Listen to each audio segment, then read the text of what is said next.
Hey guys, it's Krista here again with the Cubicle Blindness. I could not pass up the Borders last day sale, so I went again. And I have a cold, and I can't seem to think straight for the life of me or get a straight thought out, so I won't be talking much about them either. But I did want to share what I did find, and I'm very excited about a lot of these books. I found some good stuff there. Just a couple young adult, mostly adult books, so let's just get into this. First book I got is Living Hell by Katherine Jinks. Plexus suddenly has turned on them, becoming a terrifying and unrecognizable force. As the crew dwindles under attack, Cheney and his friends need to fight back before the ship that's nurtured them for so long becomes responsible for their destruction. So that's a young adult sci-fi novel. Next one is an adult sci-fi, The Feakins' Melancholy Daughter by Brent Hayward. And I would try to read you what it's about, but it's kind of difficult. Lots of interesting words. But it does end with, beyond the city, something ancient and monumental has come awake. So, kind of interesting scariness there. I know it doesn't say much about it. I'm sorry. Thanks to Misty over at Book Rat Misty. Misty the Book Rat. I don't know her channel, but she's great and you should watch her. But Misty showed this book in her haul from Borders, and I didn't even know it existed. I own his other books, and so thanks, Misty.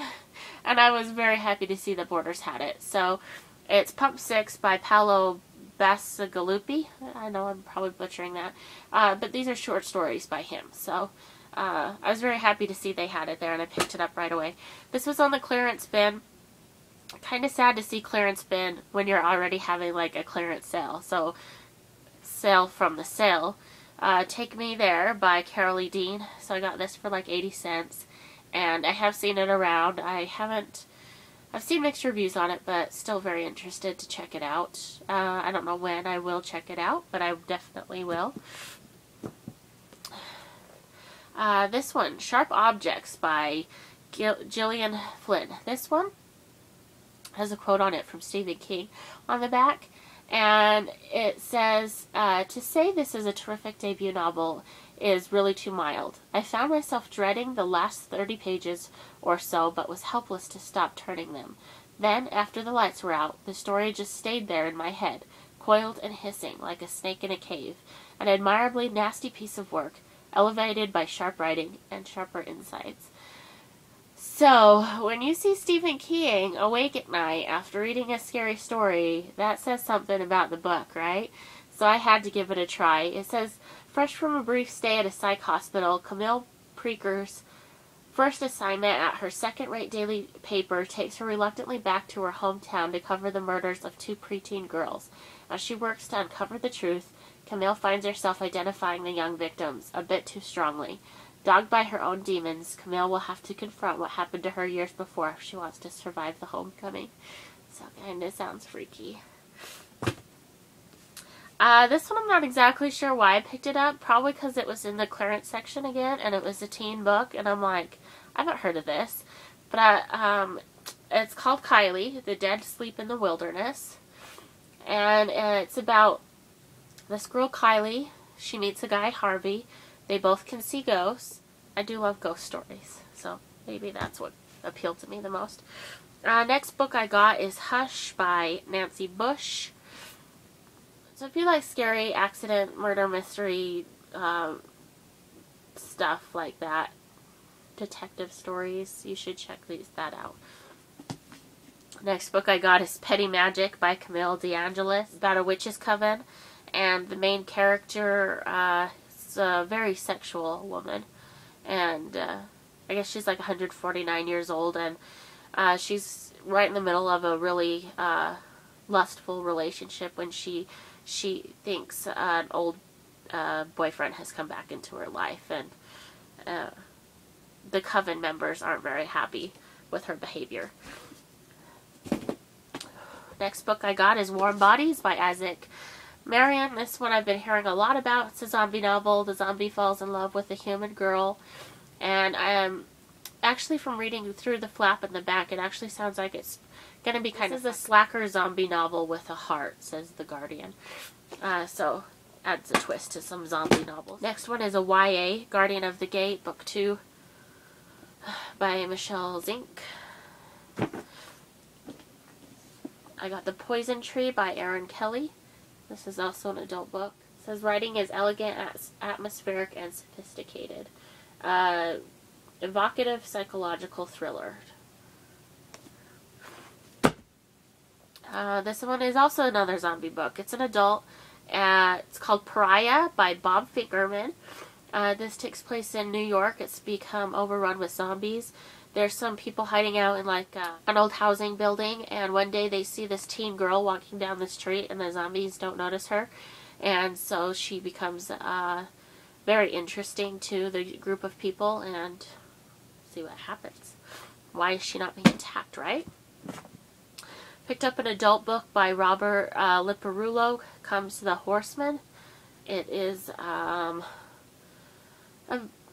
FBI agents pursuing a killer from a centuries-old cult, realizing that they are the ones that have become his prey.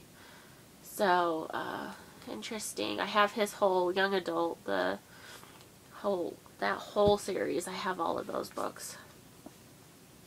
Caitlin Kiernan's The Red Tree.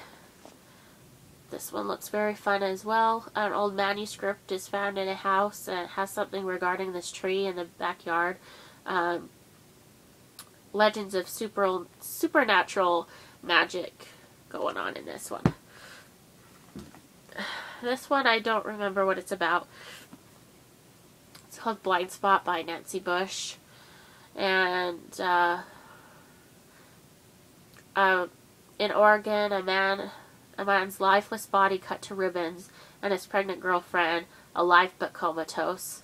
Psychologist and a detective try to solve the mystery together. I know, really detailed, right? A couple months ago, I purchased V.C. Andrews' first book in the series, second book in the series. So I purchased the first, The Heavenstone Secrets. I picked the second one up at Walmart, not knowing it was the second or paying attention to what I was doing. So I went on a mission to try to find book one. And then I also ordered some books this past week off of Amazon. There was a book on NetGalley called The Deserter, I think it's called, and I really wanted to read it, but not knowing that it was the second book in this series, which I figured out. So I went and ordered the first one. I found it really cheap on Amazon Place. It's called The Inferior by Peter O'Gillan. And the second book sounded really interesting, so of course I wanted to pursue the first book, and it only says on the back, "There's but one law, eat or be eaten." And it's about clans that need to trade for, to survive.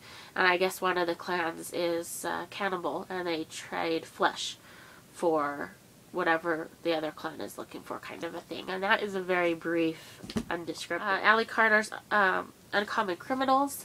That's book 2. First one, High Society. Everybody has seen these around, so I'm very excited to do a feature on those 2 books coming up pretty soon, hopefully. Possession by Elena Johnson. It's a dystopian novel I've heard some fabulous things about. I'm very, very excited to read this one, actually. You guys should check it out if you haven't heard of it yet. And then last but not least, I got a pre-order in Sweet Venom by Tara Lynn Childs. This is a Medusa story, and who doesn't like a little Medusa, right? Anyway, I'm very excited to read this one as well. And I have to apologize again, you guys. I'm not very detailed this video. But I do love that you stopped by to watch, and happy reading. And I'll see you guys soon. Bye.